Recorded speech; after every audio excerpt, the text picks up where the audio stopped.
Hey guys, how are you all. स्वागत है आप सभी का आपके अपने चैनल वॉकर बाबा के अंदर। गाइस, जैसा कि आपको मैंने लास्ट वीडियो के अंदर बोला था कि अब से हम एनसीईआरटी चैप्टर्स का जिस्ट लेके आ रहे हैं, जिसके अंदर हम क्लास 6 से स्टार्ट कर रहे हैं और वीकली 2 चैप्टर्स हम डालेंगे। 2 चैप्टर्स का जिस्ट मतलब जो समरी है वो डालेंगे, ताकि आपको कई सारे एग्ज़ाम्स के अंदर उसका फ़ायदा मिलेगा।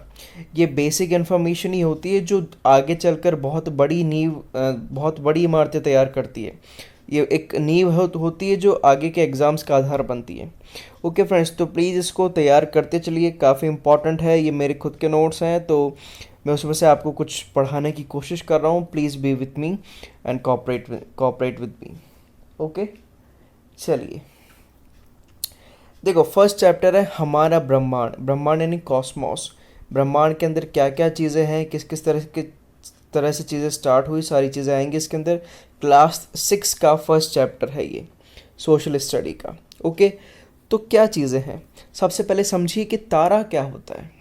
तो आसमान में दिखने वाले 7 तारों का समूह कहलाता है सप्तऋषि मंडल। सप्तऋषि मंडल की सबसे पहले बात हो रही है इस चैप्टर के अंदर कि सप्तऋषि मंडल क्या होता है। तो सप्तऋषि मंडल क्या कहलाता है?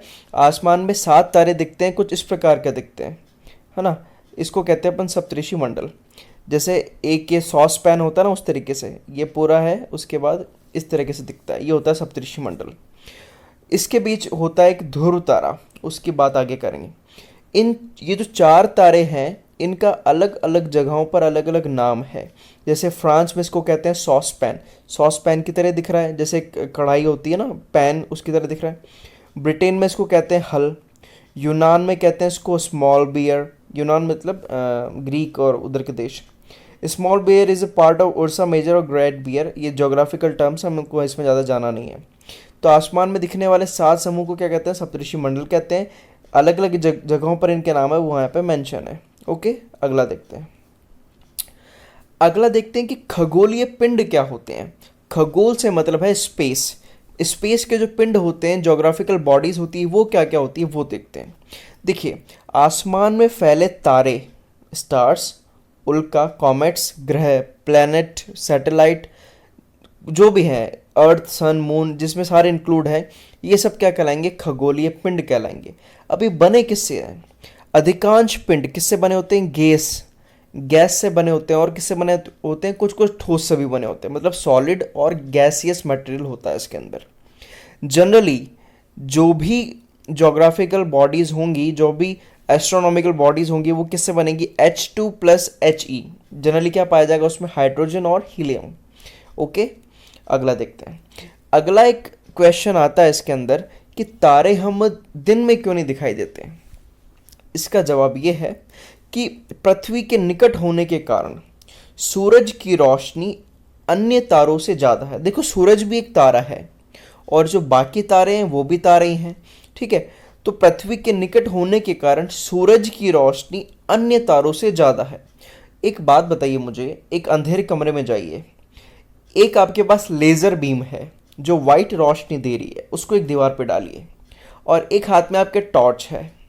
जहां दीवार पर आप जहां लेज़र लाइट डाल रहे हैं, उसी पॉइंट पर आप टॉर्च से रोशनी कीजिए। जब आप टॉर्च से रोशनी करेंगे, दोनों की बीम तो वाइट है, तो क्या आपको लेज़र लाइट दिखाई देगी? नहीं दिखाई देगी, क्योंकि जो टॉर्च की रोशनी है उसको ढक लेगी। इसी प्रकार यही चीज़ होती है चंद्रमा के साथ और अन्य तारों के साथ।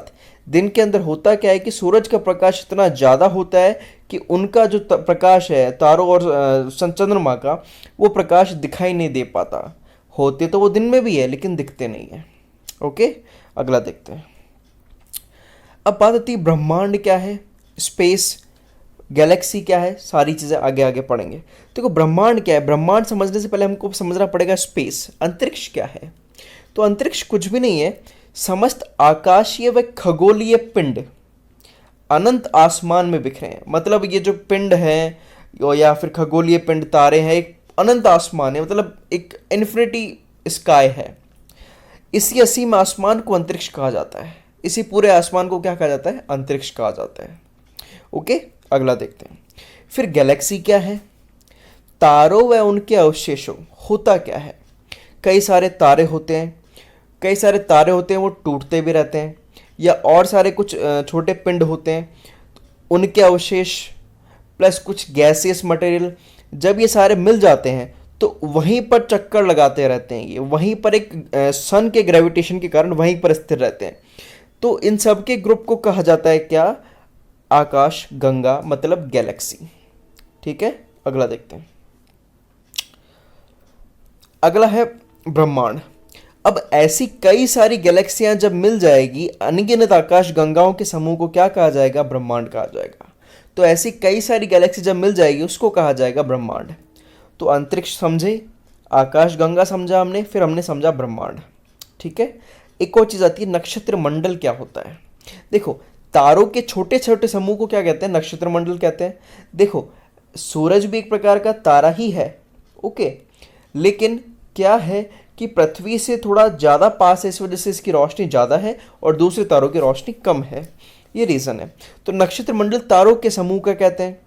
विभिन्न नक्षत्र मंडलों में तारकीय मंडल स्थित होता है। ठीक है, मतलब जैसे एक नक्षत्र मंडल हो गया तारों का ग्रुप, अब उस ग्रुप के अंदर पर्टिकुलर एक संरचना पाई जाएगी, जैसा कि सौर मंडल में है, तो ये क्या है? एक प्रकार का नक्षत्र मंडल ही है। ठीक है, तो ये प्रकार का क्या है? सौर मंडल। सौर मंडल में कितने ग्रह हैं हमारे पास? 8 ग्रह हैं। पहले 9 थे, तो प्लूटो को उससे बाहर कर दिया गया है, वो अभी डेफिनेशन जो है ग्रह की वो पूरी नहीं करता, इस वजह से। ठीक है, आगे देखते हैं। ब्रह्मांड की उत्पत्ति कैसे हुई ये देखते हैं। देखो, एक सर्वमान्य सिद्धांत है बिग बैंग थ्योरी। ऐसा माना जाता है आज से 13.7 अरब वर्ष पहले एक विस्फोट हुआ, इसमें ही ब्रह्मांड व खगोलीय पिंडों की उत्पत्ति हुई। एक विस्फोट हुआ और ग्रेविटेशन ऊपर ज़्यादा था, वहीं जाकर ये चीज़ें टिक गई और वहीं आज तक घूमे जा रही है। तो इसी से ब्रह्मांड बना है। ब्रह्मांड अनेक गैलेक्सी से बना है, काफ़ी सारी आकाश गंगाएं हैं वहाँ पर। तो पृथ्वी और सोलर सिस्टम जो है हमारा, वो जिस गैलेक्सी में है उसका नाम है मंदाकिनी या ऐरावत पथ, ये नाम है। इंपॉर्टेंट चीज़ है, इसको अंडरलाइन करना। ओके, अगला देखते हैं। अब एक और चीज़ हमको समझने की ज़रूरत है, वो क्या है? धूमकेतु। धूमकेतु क्या होता है? देखो, क्या पृथ्वी से सबसे पास का तारा कौन सा है? सूरज है। अन्य स्टार्स जो है, मैंने बोला है कि उनकी जो चमक है वो भी सन के समान है, लेकिन दूर होने के कारण कम दिखाई देते हैं।